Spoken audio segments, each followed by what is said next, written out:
যদি আল্লাহ রাব্বুল আলামিন সূরাতুল কদর নাজিল যদি না করতেন, কোরআনে উল্লেখ না করতেন, যদি হাদিস দ্বারা সাবিত করতেন, অনেক মৌলবী আছে ঘুমটা দিয়া বৈশা বৈশা সেই লাইলাতুল কদরের হাদিসগুলাকে বলতো এগুলা মাউযু হাদিস।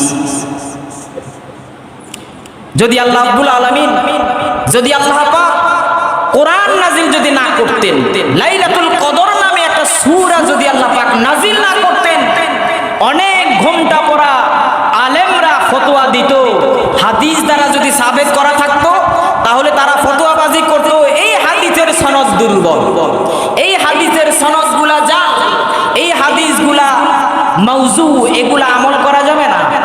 যেহেতু আল্লাহ পাক কোরআন নাজিল করে দিয়েছেন, বেচারা এখন আর চলার কোনো গতি নাই, এখন বাধ্য হয়ে বলে লাইলাতুল কদর আছে। কথা বুঝতে পেরেছে?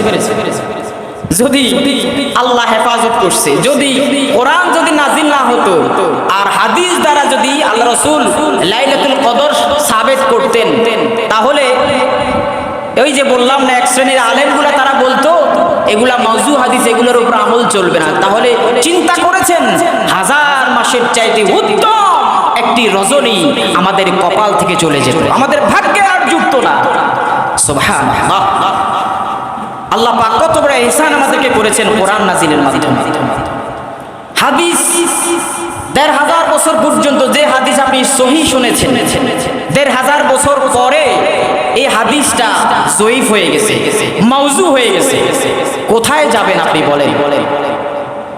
বড় ফিতনার একটা যুগ এসেছে। এই ফিতনার যুগে ঈমানকে টিকিয়ে রাখা, ঈমানকে টিকিয়ে রাখা বড় একটা জিহাদের বিষয়।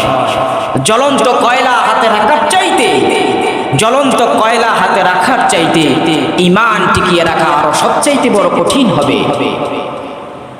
এই লাইলাতুল কদর রজনীতে আল্লাহর কাছে দোয়া করবেন, আল্লাহ পাক যেন ঈমানের সাথে হেদায়েতের উপরে আমাদেরকে মৃত্যু দান করেন। আমিন। আল্লাহ রাব্বুল